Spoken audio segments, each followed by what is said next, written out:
Hey everyone. Well, I've been working on some more switches here, and a friend of mine had asked me, we were mentioning LED dash lights, and if they were dimmable by the headlight switch. So everybody knows you got the little, you can spin it around, it kicks on your interior lights, and it also dims your dash lights down, and what effect that had on the LEDs.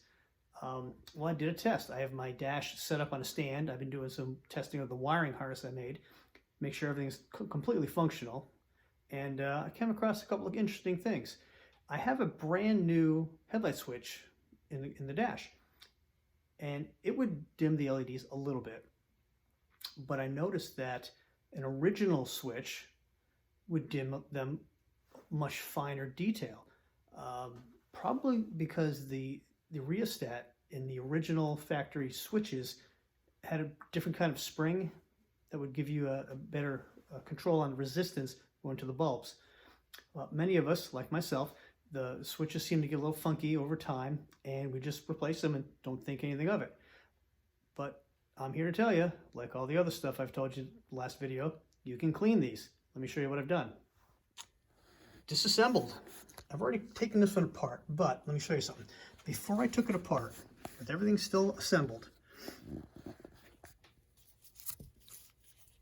this ring here, which goes up here on the switch, mounts up to that one there. That's where a lot of the problems occur, especially when trying to dim the bulbs. So I was able to, with this still assembled, take a piece of sandpaper in here, get it in there, and carefully get that cleaned up. Now, this ceramic is on a spring, and you can pull it back away from this housing a little bit and get the sandpaper in there. Also, this part here was really corroded. Where it sits up on there, where it hits this tab. So with that, I was able to take a piece of sandpaper on the screwdriver and just kind of get it in there, get that cleaned up.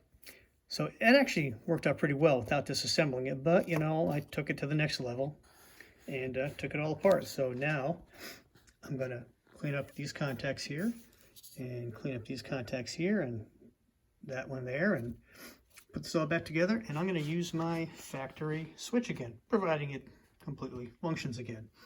But as far as the dimming goes, that's the rheostat spring.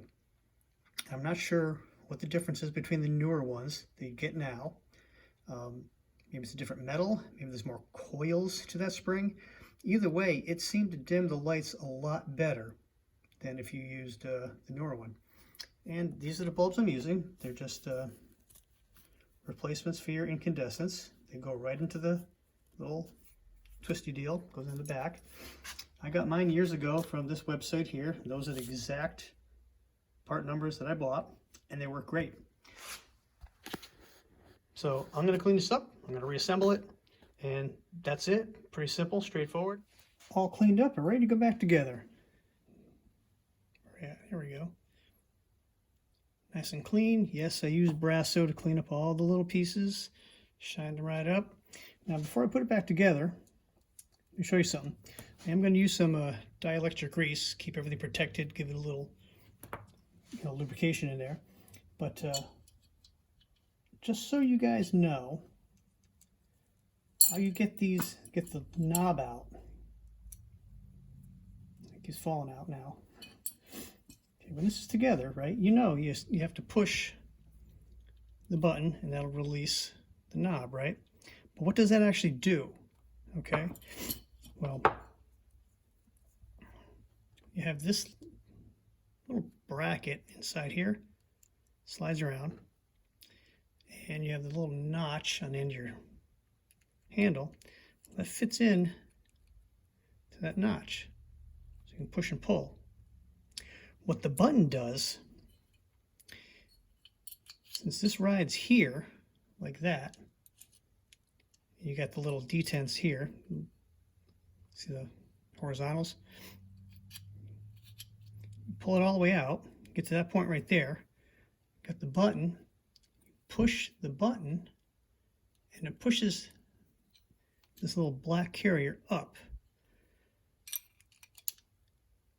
So that's latched in. when it's straight, it raises it up so you can pull it out. That's how this goes in and how it comes out. All right, I'm gonna put it back together. And one of the reasons why you probably replace the switch is the rheostat spring in there will lose its gluing and start popping out of the heatsink. And you can see where the spring will catch on this switch lever over here. So when you go to start bringing it back, it wants to pull up, and it makes contact and gives you a kind of a short circuit. So that would be one reason why, but there's got to be some kind of a way to glue that back in.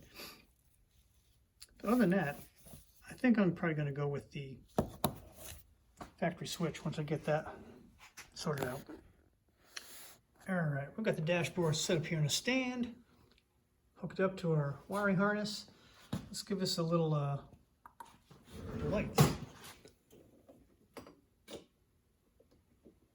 Okay, dash lights are on. We got a parking light over there. What else we got?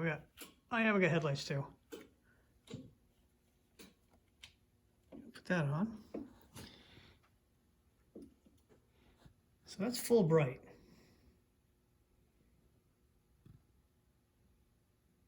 Just turn it a little bit more.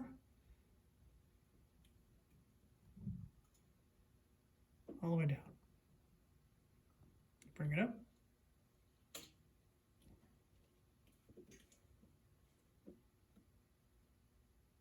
Good.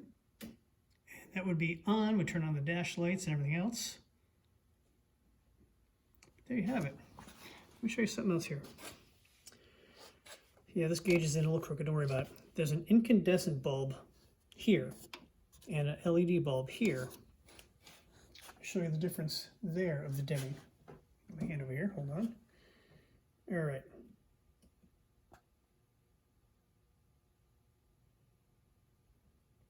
About halfway, all the way down. Coming up.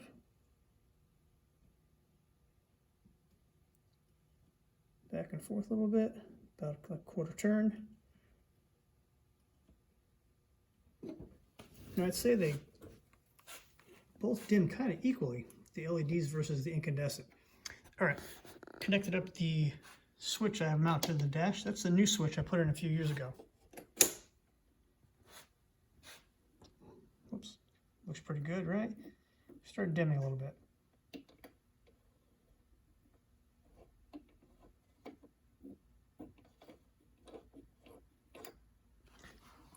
I really think there's more control with the old dimmer, with the old switch, excuse me. Here's the incandescent and the LED. See how the LED looks dimmer already than the incandescent? They don't dim quite equally.